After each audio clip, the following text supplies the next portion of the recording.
tout cas, merci d'assister à cette conférence que je vous propose. Donc, je suis Anne Grozel, la directrice de l'I2EPI. L'I2EPI se situe à Strasbourg. On est l'institut qui formons les entreprises et toutes les organisations publiques et privées sur les aspects stratégiques et économiques de la propriété intellectuelle. Et aujourd'hui, le défi que je me suis donné, c'est de vous proposer une lecture de la manière dont on passe du déclic à la valeur. Et donc, c'est un peu, je dirais, d'actualité aujourd'hui ici sur ce salon, c'est effectivement de comprendre la fabrique de l'innovation. Alors, trois premières choses. Pour qu'on se mette d'accord sur les éléments de définition, le déclic, c'est bien évidemment, c'est l'instant où quelque chose, c'est clair, une intuition. La valeur, c'est ce qu'une idée apporte vraiment au monde. Et il est vrai que sur cet aspect-là, aujourd'hui, on est... J'ai un petit problème de visibilité. La valeur, c'est ce qu'une idée apporte vraiment au monde. C'est la création de valeur qui nous importe. Et l'innovation, c'est effectivement la rencontre entre ce déclic et cette valeur. Alors, pour vous montrer, effectivement, là, on a Archimède avec sa poussée, moins 700 avant Jésus-Christ, et on a effectivement ici la nouvelle génération de convertisseurs d'énergie des vagues, les Wave Energy Convertisseurs à géométrie variable, qui est issu d'un laboratoire de recherche qui est le NRL. Et voyez ici qu'effectivement, on a pratiquement 2300 ans entre le déclic, le fameux Eureka d'Archimède, Eureka, j'ai trouvé, et l'innovation. Alors, ce que je vous propose, c'est, puisqu'on est là pour comprendre un petit peu la fabrique de l'innovation, c'est comment se crée une innovation. Alors, on a deux axes. L'axe de la valeur, puisque pour que ça puisse contribuer effectivement à valoriser l'entreprise ou l'organisation, eh bien, il faut qu'il y ait une valeur et il faut qu'il y ait une maturité. Et donc, ça nous donne quatre cadrans. Donc, le point de départ, c'est, on va dire, la valeur n'existe pas et la maturité n'existe pas. On est vraiment là dans cette première zone de l'Eureka, du j'ai trouvé, de l'intuition. Et on verra après, dans ce modèle-là, quels grands inventeurs nous inspirent à ce niveau. Ensuite, lorsque la valeur devient très forte, on va la consolider. C'est le cadran jaune. On verra après à quoi ça correspond. Sur la maturité technologique, certains connaissent peut-être ici les TRL, les Technology Readiness Level. Effectivement, on a une maturité technologique qui va monter au fur et à mesure de la maturité technologique de l'invention. Et ensuite, on a le cadre en vert qui est la rencontre en fait de l'innovation, qui est l'innovation aboutie, qui est la rencontre à la fois de la valeur et de la maturité. Une fois qu'on a dit ça, on pourrait définir ces quatre cadrans de cette sorte-là. Comme je l'ai dit, le cadran rouge, c'est là où l'intuition arrive, c'est là où l'idée émerge, et on est sur le territoire du Eureka. Eureka, j'ai trouvé. Le territoire bleu, et vous verrez après quelle incidence ça a en propriété intellectuelle, on pourrait appeler ça le territoire de la stagnation ou de la temporisation. C'est là où en fait vous avez une invention, une innovation. Ici, il y a beaucoup de stands où on nous propose des innovations. L'innovation a cette maturité qui va augmenter, mais pour l'instant, elle n'a pas encore rencontré son marché. Donc, c'est plutôt le territoire de la temporisation, mais aussi, c'est ce qu'on peut appeler le territoire des innovations, de la stagnation, de la recherche et développement, et parfois même, on le verra tout à l'heure, des innovations qui finalement retombent, en fait, ne rencontrent pas leur marché. Ensuite, on a le territoire jaune, qui est le territoire du prototype, où effectivement, on teste l'innovation sur le marché et on a encore une maturité qui est relativement faible, une maturité technologique. Et enfin, là où le vert, comme je vous l'ai dit tout à l'heure, l'innovation est aboutie, on va avoir ce territoire de la valorisation, où finalement l'actif immatériel que représente l'innovation pour l'entreprise, qu'elle soit privée ou publique, va devenir un véritable levier de croissance et de négociation stratégique. Alors, on va donc re-explorer ces quatre cadrans à travers quatre inventeurs que j'ai choisi de vous présenter aujourd'hui. Alors derrière ces inventeurs, peut-être qu'il y a des noms qui vous évoquent quelque chose, mais derrière ces quatre inventeurs, en fait, il y a des inventions et des innovations que vous connaissez très très bien. Le premier cadran, je l'ai dit tout à l'heure, c'est le point de départ, c'est le territoire de l'Eureka, c'est le territoire de l'intuition. C'est ce que j'ai appelé le cadran de Mestral, où finalement émerge une idée, émerge une intuition, un potentiel latent, mais où l'immaturité technologique est totale. Et à ce moment-là, il y a un fort risque de fuite d'informations, d'appropriation externe ou d'emballement sans preuve et d'une valeur non démontrée, d'une valeur marchande non démontrée. Et à ce stade, en termes de propriété intellectuelle, ce qui est important, c'est de pouvoir conserver des preuves de date, pourquoi pas des enveloppes solo, donc c'est la manière la plus simple de se protéger, ou alors de préserver le secret temporaire, ou encore une fois, des non-disclose agreements, des agréments de non-divulgation, ou des cahiers de laboratoire. J'ai appelé ce cadran le cadran de Mestral. Je ne sais pas si quelqu'un ici connaît Mestral, Georges Mestral. On est là dans les années 60, il se promène dans la nature avec son chien, il se balade, il rentre chez lui et le chien est plein de bardanes collées à ses poils.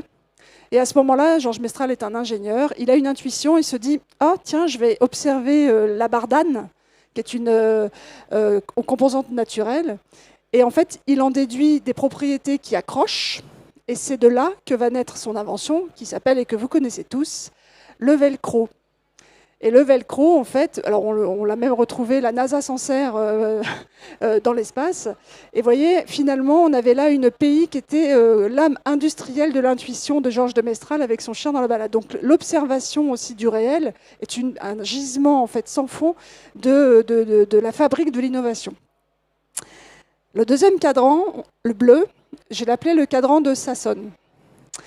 Sa caractéristique, on l'a vu tout à l'heure, on a une maturité technologique qui est très élevée, une technologie qui est solide, un marché qui est absent ou tardif. Les risques de ce cadran-là, c'est une avance qui soit non valorisée, avec des coûts de propriété intellectuelle qui sont possiblement inutiles, un time to market qui est trop long, et c'est ce qu'on va appeler le Kodak Effect. Donc, Sasson, c'est Steve Sasson, si vous le connaissez aussi. C'est celui qui, dans les années 70, donc était ingénieur chez Kodak, et qui, à un moment donné, par ses recherches, en fait, trouve la technologie du numérique et en parle effectivement à ses supérieurs en disant « Là, on a quelque chose de vraiment intéressant, il y a un tournant à prendre stratégique d'innovation pour l'entreprise, il faut qu'on développe le numérique. Il faut qu'on dépose ça. » Donc, ils ont déposé les brevets pour le numérique à ce moment-là. Mais sa gouvernance n'a pas cru en ça en pensant que cette innovation allait tuer le marché de la pellicule sur laquelle eux, ils faisaient pratiquement tout leur business model.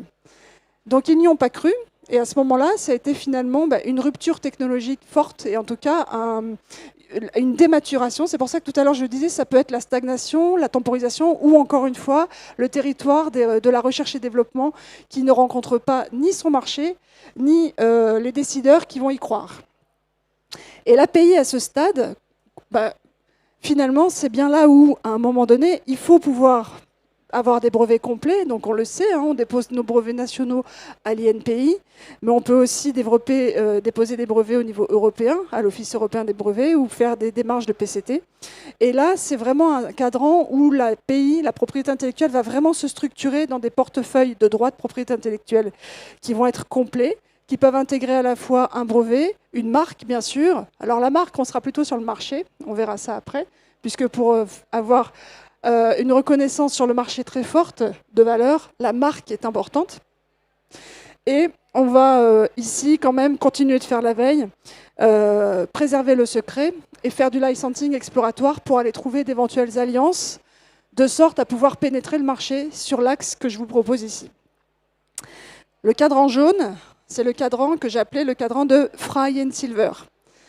Donc Art Fry et Spencer Silver, là encore une fois, deux inventeurs qui de nom ne sont pas forcément connus, mais qui ont inventé quelque chose qui est très très connu, qui est mondialement connu.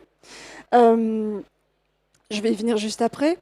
C'est donc là le cadran où on est dans le prototype, on est dans les premiers usages, on est dans les preuves de concept, et on est dans le début de la valeur. Les risques de ce cadran-là, c'est que votre innovation, puisqu'on est bien là pour parler du déclic à la valeur, la fabrique de l'innovation, c'est dans ce cadran-là où vous prenez le plus de risques, puisque finalement, vous avez déjà une visibilité sur un marché, donc forcément, vous fragilisez, vous vulnérabilisez votre innovation, donc avant dépôt. C'est là où on peut faire de mauvais choix de propriété intellectuelle, et c'est là où finalement on peut être capté par un partenaire, où on peut avoir un verrouillage de l'innovation trop précoce. ça se caractérise au niveau de la propriété intellectuelle à ce stade par des brevets provisoires, des premières demandes, des dessins et modèles aussi, parce qu'on oublie trop souvent que dans les droits de propriété intellectuelle, on a les dessins et modèles. Toute chose peut, là, ça par exemple, c'est un modèle particulièrement, donc dedans il y a du brevet. Je rappelle que peu de monde, enfin voilà, un smartphone en soi, c'est 250 000 brevets dans un smartphone, du plus petit au plus grand.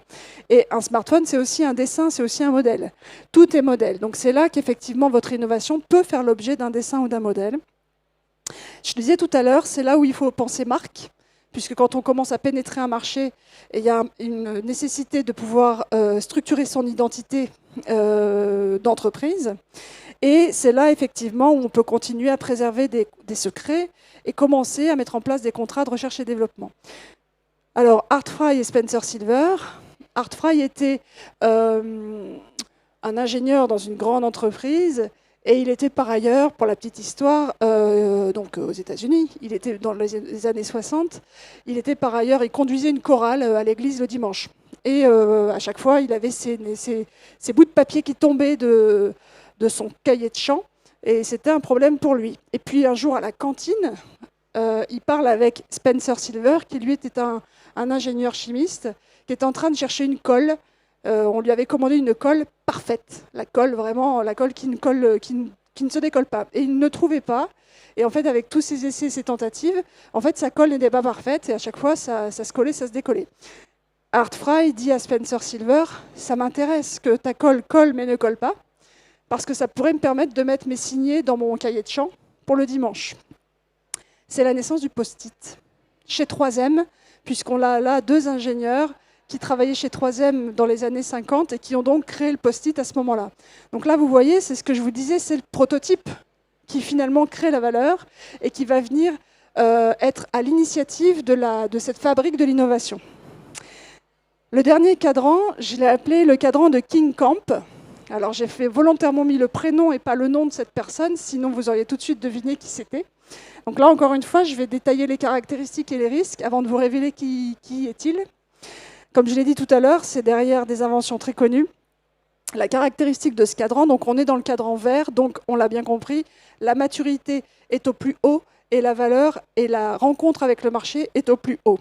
Sa caractéristique, le marché donc établi, on a une scalabilité qui est éprouvée et reconnue, le modèle économique est robuste et l'actif immatériel devient stratégique. Comme je l'ai dit auparavant, c'est le territoire des actifs stratégiques de l'entreprise qui font croissance. Le risque là, c'est une imitation rapide, c'est la guerre des brevets, c'est l'obsolescence dépendance à la propriété intellectuelle. Et là, finalement, la propriété intellectuelle dans ce cadran-là n'est plus vraiment une propriété de brevets, tels qu'on les connaît classiquement, mais ça va être plutôt une propriété intellectuelle de licensing ou de cross-licensing, de monétisation, de valorisation, de portefeuille étendu. Là, la marque est fatalement très forte et la stratégie est nécessairement mondiale. King Camp, se raser, on est en 1898, donc on n'est même pas au siècle dernier, on est encore au siècle d'avant. Il se rase dans sa salle de bain et il se dit « mon coupe-chou est encore élimé, c'est compliqué pour moi, donc j'en ai marre d'à chaque fois de déguiser mon coupe-chou. Je vais imaginer que je vais créer des lames jetables. » Donc King Camp Gillette, de son nom, crée en 1900 en fait le premier rasoir avec une lame jetable. À partir de ce moment-là, c'est d'ailleurs l'un des premiers fabricants. Vous savez que les dépôts de brevets aux États-Unis ont commencé vraiment à décoller à partir des années 1900-1904.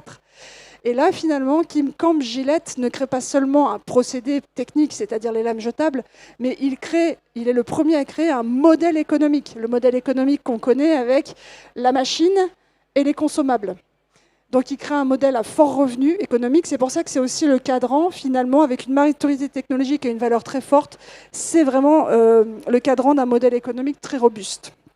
Aujourd'hui, on connaît les imprimantes, les machines à café, mais le premier à avoir créé ce modèle, c'est ce qu'on appelle le Free Razor Blade, le modèle qui était inspiré effectivement de King Camp Gillette sur ses consommables.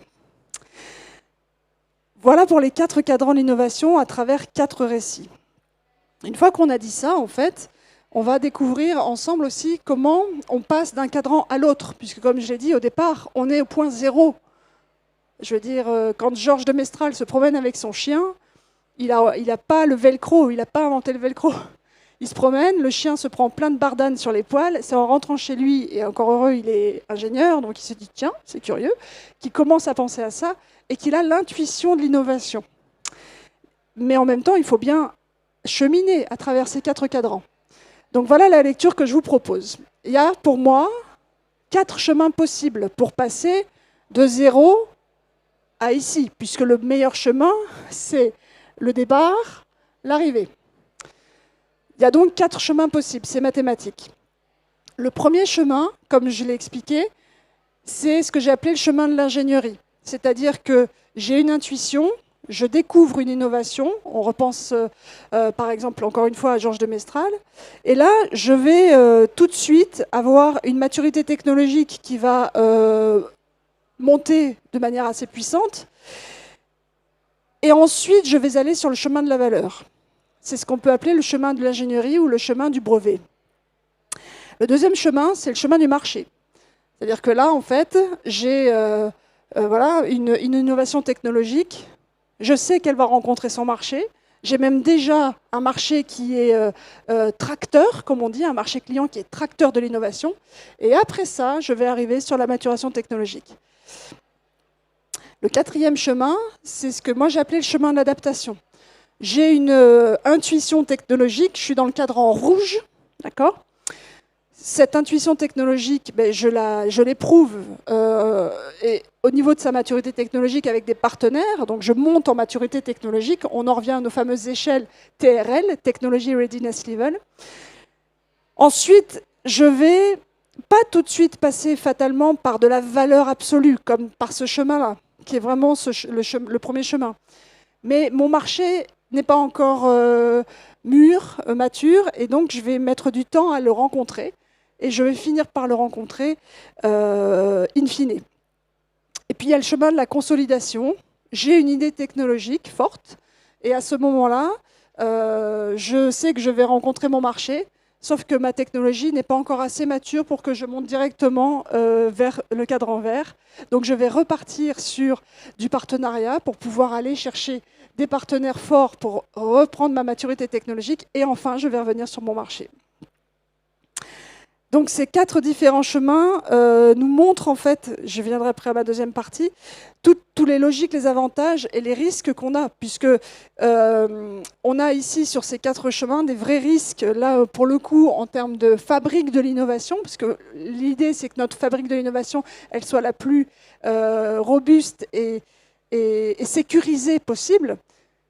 Pour sécuriser mes chemins, en fait, j'ai vraiment besoin, comme je l'ai dit tout à l'heure, sur le chemin de l'ingénierie, il faut poser un brevet de manière très précoce.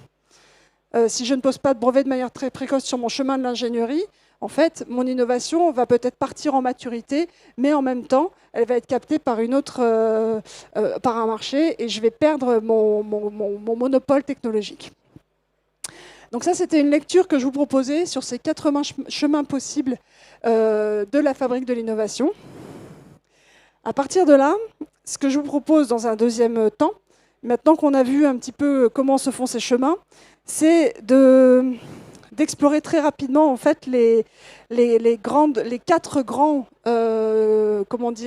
grandes choses qui structurent en fait la propriété intellectuelle. Donc la stratégie, la production de propriété intellectuelle, la valorisation et la monétisation, les écosystèmes d'innovation et bien évidemment le management de la connaissance. Alors, je vous invite, parce que chaque année, on a le Global Innovation Index de l'Office mondial de la propriété intellectuelle qui est édité et qui est une mine d'or en termes d'indicateurs pour bien comprendre en fait, et pour analyser la capacité créatrice d'une nation. Le Global Innovation Index, c'est environ, vous savez, on a à peu près 230 pays, on va dire, au monde. C'est 196 pays qui sont passés au tamis de l'index, donc il y a 140 indicateurs à peu près. Et c'est vraiment une lecture intéressante. Donc ce que je vous propose dans cette deuxième partie, maintenant qu'on a un peu vu du déclic à la valeur, comment je passe par mes chemins, c'est de vous présenter rapidement quelques indicateurs qui sont pour moi, je pense, assez éloquents par rapport à l'innovation. Alors, On va dérouler les tableaux après, chacun l'un après l'autre. Ce qui est important de retenir de manière générale, c'est que la France, nous sommes 13e au niveau, le classement général au niveau du WIPO, nous sommes 13e en 2024. Alors c'est bien, et en même temps, on n'est pas dans le top 10. C'est quand même, on pourrait être un peu mieux classé là-dessus. Donc, vous voyez en fait ici sur la colonne France, les classements que vous avez. Les 5 premiers pays, c'est le classement monde, et les 5 autres pays qui sont ici, c'est le classement Europe. En fait, il n'y a qu'un seul indicateur où on est dans le top 5, hein, c'est celui-là, voilà, qui est l'indicateur relatif au knowledge worker, c'est-à-dire le nombre de travailleurs ayant un emploi lié à la connaissance. Ça va vraiment mesurer le capital humain qu'une nation mobilise sur le management de connaissances et sur l'innovation. On est 9e, sachant que nous avons la République de Corée qui est première, les États-Unis, la Suède, Israël, la Belgique qui est 5e monde, et nous sommes 9e après la Suède, la Suisse et l'Islande. Donc, comment on analyse la stratégie pays ? Alors, je vais me permettre de m'asseoir parce que ce sera peut-être plus simple pour moi aussi de commenter la diapo. Comme je l'ai dit, donc, le G2I, c'est 110 indicateurs, encore une fois, qui viennent classer les quelques 200 nations mondiales sur la propriété intellectuelle et sur l'innovation. Donc ça représente, j'ai fait un rapide calcul, c'est 92% de la population mondiale. Donc, je vous l'ai dit, on est 12e. Donc, en fait, l'indice Global Innovation va nous permettre d'évaluer notre capacité à transformer nos innovations en croissance économique. On l'a vu tout à l'heure, du déclic à la valeur, la fabrique de l'innovation, c'est bien. Mais si on revient effectivement à notre cadran d'avant, notre objectif, c'est d'aller dans le cadran vert tout le temps. Et donc, ça, c'est important de voir quel est notre positionnement et de voir quels sont nos points faibles et nos points forts pour pouvoir, dans toutes les croissances technologiques que l'on poursuit, comment on accède du rouge au vert. Donc, dans la stratégie pays, il y a 3 indicateurs importants qui nous démontrent en fait notre force et notre positionnement. C'est le nombre de brevets par origine. Ça va mesurer le volume de brevets qui sont déposés par des résidents nationaux. Alors, il faut savoir que, globalement, en 2024, un brevet déposé, je ne sais pas si vous avez un ordre d'idée, alors je ne vais pas faire un caout ou quelque chose comme ça, mais à votre avis, c'est un brevet déposé toutes les combien, là, en temps? Qui veut se tenter sur un ratio? Un brevet toutes les 10 minutes? OK? Une autre proposition? Merci pour votre participation, c'est sympa. Je me sens moins seule. Eh bien, vous avez presque raison sur les 10, mais c'est secondes. Donc, un brevet toutes les 10 secondes dans le monde déposé. Alors, vous voyez un peu, depuis le temps qu'on parle, ça fait quand même pas mal de brevets. Attention, brevet déposé ne veut pas dire brevet délivré, puisque le taux de délivrabilité est aussi important. C'est ce qu'on dit souvent pour la Chine. La Chine a un taux de délivrabilité qui est de environ 30%, mais attention, la Chine est en train de remonter justement sur ces facteurs-là. Donc là, on est 13e sur le nombre de brevets déposés. La GRD, c'est la part de la recherche et développement qui est réalisée directement par les entreprises en pourcentage du PIB. Donc les entreprises toutes confondues, privées ou publiques. Là, on est 17e. Et enfin, les venture capital, c'est-à-dire le nombre d'investissements en capital risque que font tous les partenaires privés et ça évalue le financement des startups innovantes. Il y avait juste avant nous la région qui témoignait, la région Grand Est. C'est comment, effectivement, on finance les startups et comment on leur permet de monter en échelle la scalabilité technologique pour qu'elles puissent effectivement passer à maturité. Comme je l'ai dit tout à l'heure, pour passer du cadran rouge au cadran vert, peut-être en passant plutôt par le cadran bleu qui est la maturité technologique, vous l'aurez compris. Et bien là, on est 24e. Je déroule. Un aspect important de la propriété intellectuelle, c'est la monétisation et la valorisation. Je reviens en arrière, je me permets, sur ça. La valorisation, comme je l'ai dit, c'est vraiment le cadran de King Camp, Gillette, celui qui a inventé le rasoir et la lame jetable. Pourquoi elle est là, la valorisation? Parce qu'en fait, on a du marché, on a une maturité technologique. En fait, ça repose véritablement sur valeur plus maturité égale modèle économique robuste, et c'est là qu'on trouve les logiques de valorisation. Le brevet, je vous le redis, on le retrouve dans la zone bleue, qui est le cadran de Sasson. Steve Sasson ayant déposé et fait déposer à Kodak ses brevets, mais en même temps, ils n'ont pas été valorisés. Donc la monétisation et la valorisation des actifs immatériels est quelque chose d'essentiel si l'on veut effectivement dans la fabrique de l'innovation arriver à maturité du marché. Et si je reviens sur nos indicateurs par rapport à ça, on est 15e sur les recettes issues des droits de pays, 18e sur l'exportation de haute technologie. Alors j'ai pris quelques indicateurs, je vous l'ai dit, le G2I c'est 110 indicateurs, hein. Je pense que sinon on aurait eu la journée. Mais en tout cas il est accessible, je vous le dis, hein, sur l'Office mondial de la propriété intellectuelle, le site, vous pouvez retrouver le G2I et c'est une source très intéressante d'informations. Et on est aussi 20e sur la part de la recherche et développement financée par le privé en pourcentage du PIB. Donc vous voyez au monde, hein, par exemple, là c'est la Thaïlande et le Japon et la Chine qui sont en première ligne. En vert, je vous le redis, c'est là où on voit les pays européens hein, qui sont dans le top 5 monde. Et en général, on a toujours la Suisse et la Suède qui sont très très bien placés. Le troisième aspect, c'est l'écosystème de l'innovation. Là encore une fois, si on en revient à nos cadrans d'avant, il faut un écosystème, il faut des partenaires. Pour ça, en fait, dans le G2I, on a 3 indicateurs intéressants. Par exemple, le niveau de coopération entre les universités et les entreprises. Là, on va parler de transfert de technologie. Et là, effectivement, on est 35e. Ça va mesurer l'efficacité des transferts technologiques et de la valo qu'on fait à partir de recherches académiques. Et donc, on a là un classement qui est plutôt... qui peut nous questionner. Le nombre d'alliances stratégiques aussi entre entreprises, qui va mesurer la dynamique des partenariats. Je reviens là encore une fois sur le cadran vert, le cadran de Kim Camp, où effectivement c'est là où on a du licensing, du cross-licensing et de la contractualisation. Nous sommes 25e. Et enfin, un autre exemple, par exemple, d'écosystème d'innovation, c'est le nombre de publications académiques qui sont co-rédigées par des universités et des entreprises privées. Nous sommes 15e. Et on retrouve bien évidemment toujours la Suisse, qui, elle, sur l'écosystème d'innovation, est première ou deuxième. La dernière famille, et puis après on viendra aux points faibles et aux points forts, la dernière famille, c'est le management de la connaissance. Là, on a un peu plus d'indicateurs qui sont encore plus intéressants. Donc typiquement, le knowledge création, ça mesure l'innovation à la source, c'est-à-dire qu'est-ce qu'on crée. On part de zéro, on part de notre cadran rouge, on va créer quelque chose, on va monter au cadran bleu, qui est le cadran de la maturité technologique, donc on est des knowledge créateurs. Et bien là, nous sommes 20e, et là, on voit que les pays européens sont quand même très fortement représentés, encore une fois la Suisse, la Suède et les Pays-Bas. L'absorption, ça va démontrer notre ouverture et notre agilité économique, c'est-à-dire notre capacité à aller capter, intégrer, exploiter des savoirs extérieurs.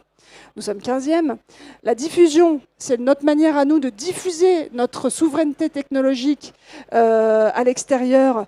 Donc, c'est les hubs d'innovation et c'est notre degré de monétisation, de valorisation de l'innovation. Nous sommes 26e. Le prochain indicateur, je vous l'ai dit tout à l'heure, c'est le seul indicateur dans lequel on est quand même dans le top 5 Europe. Puisque si je reviens à la map qui est ici, on n'est pas dans le top 5 monde, quoi qu'il en soit. Le seul endroit où on est dans le top 5 Europe, c'est sur cet indicateur, que donc, et le knowledge worker, comme je l'ai dit, ça c'est le nombre de travailleurs ayant un emploi lié à la connaissance et à l'innovation en France. Donc ça mesure le capital humain mobilisé sur l'innovation. On est 9e. Je fais une petite précision sur le G2I. Le G2I, c'est un index qui est publié chaque année depuis des années, et avec une méthode d'enquête et de statistiques qui est hyper robuste. Hein, c'est une concaténation de dizaines et de dizaines et de dizaines d'indicateurs. Et donc, qui, encore une fois, est un guide de référence très très important pour les personnes qui travaillent dans l'innovation. Et les 3 derniers indicateurs, on est 14e, 16e et 15e sur le knowledge impact, hein, qui va démontrer, nous, notre capacité à appliquer concrètement les innovations dans l'industrie. Donc on a quand même de la marge. Donc moi, j'ai une lecture à vous proposer sur nos forces et nos faiblesses. J'ai repris les indicateurs sur lesquels nous étions très bien positionnés. alors qui parfois sort du spectre finalement du sujet qui nous occupe aujourd'hui, qui est l'innovation et la propriété intellectuelle. L'indicateur, alors le meilleur positionnement qu'on connaît pour la France dans le G2I, nous sommes en 2e position, ce qui est plutôt positif, sur les structures qui offrent de la formation continue. Donc c'est très bien. Le premier pays, c'est l'Équateur. Donc ça témoigne d'une très forte implication de nos entreprises françaises dans le renforcement des compétences des travailleurs et cette capacité effectivement à pouvoir disposer de programmes de formation continue. Nous sommes 3e sur notre capacité aussi à créer, à valoriser des actifs immatériels. Encore une fois, c'est le cadran rouge. On arrive à créer, à faire émerger de l'actif immatériel, mais faut-il encore, à un moment donné, vous l'avez vu, on est 13e au niveau du dépôt des brevets, faut-il arriver dans le cadran bleu, qui est la maturité technologique, et encore a fortiori dans le cadran vert. Nous sommes très dynamiques sur les domaines créatifs, la culture, le design. Et voilà, la Suisse est premier là-dessus. Le monde horloger n'est pas étranger à ce classement. Nous avons aussi une forte proportion d'actifs immatériels dans les grandes entreprises françaises.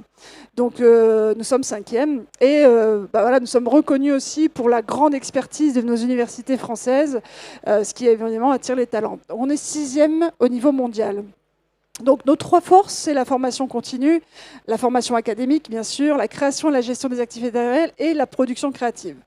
Mais nos faiblesses, donc là, je vous présente là, les indicateurs sur lesquels on est les plus bas.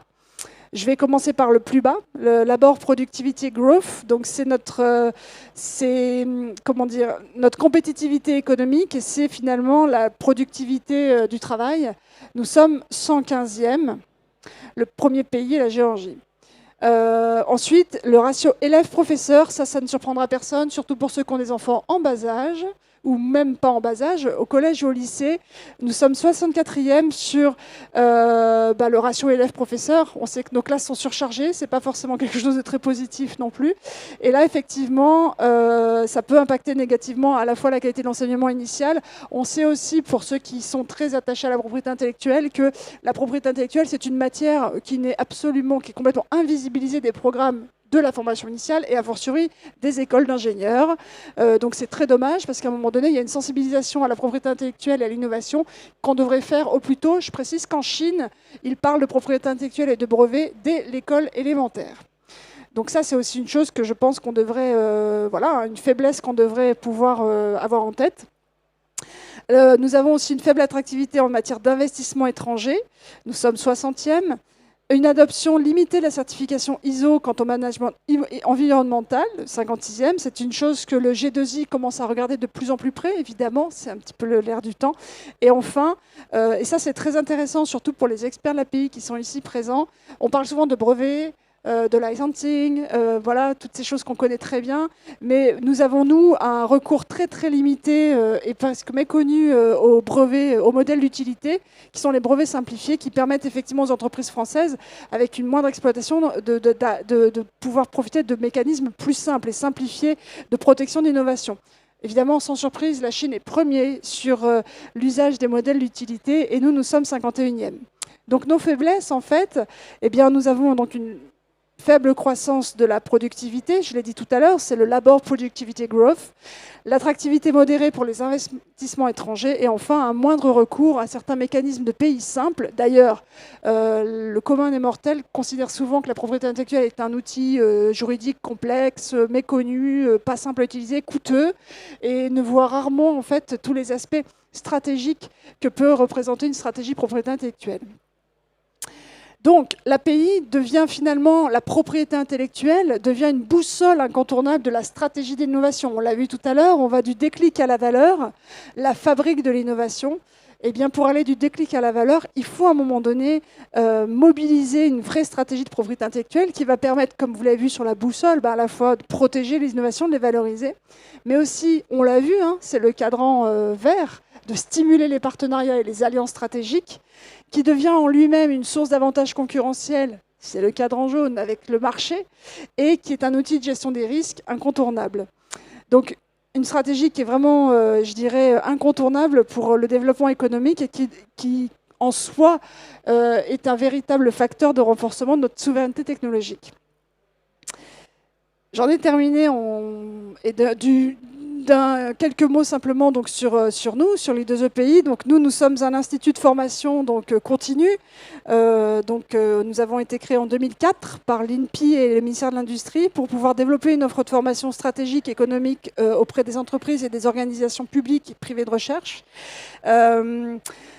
Donc nous avons une offre de formation qui est assez importante, qui est constituée d'un gros catalogue. On a une centaine de stages inter qui vont de 1 à 3 jours et qui vont venir effectivement consolider vos compétences et vos connaissances sur les aspects de stratégie.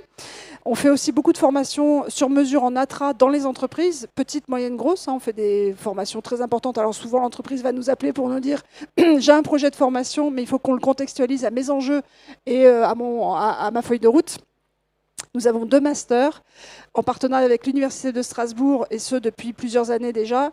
Donc un master qui est dédié spécifiquement à la stratégie de propriété intellectuelle et à l'innovation, et un master qui, lui, est dédié au knowledge et transfert technologie, qui va permettre vraiment d'aborder toutes les notions, comme on l'a vu tout à l'heure, de transfert de technologie, et là où, effectivement, le G2I nous montre qu'on a certainement des compétences à renforcer. 2 cycles également professionnels, sur la valorisation et le transfert de technologie, et un cycle sur la propriété intellectuelle et le licensing des logiciels. Évidemment, on fait aussi des conférences et des webinaires. Et on a aussi un Serious Game qui est en accès libre et qui permet de faire déjà un premier niveau de compréhension de ce qu'est la propriété intellectuelle.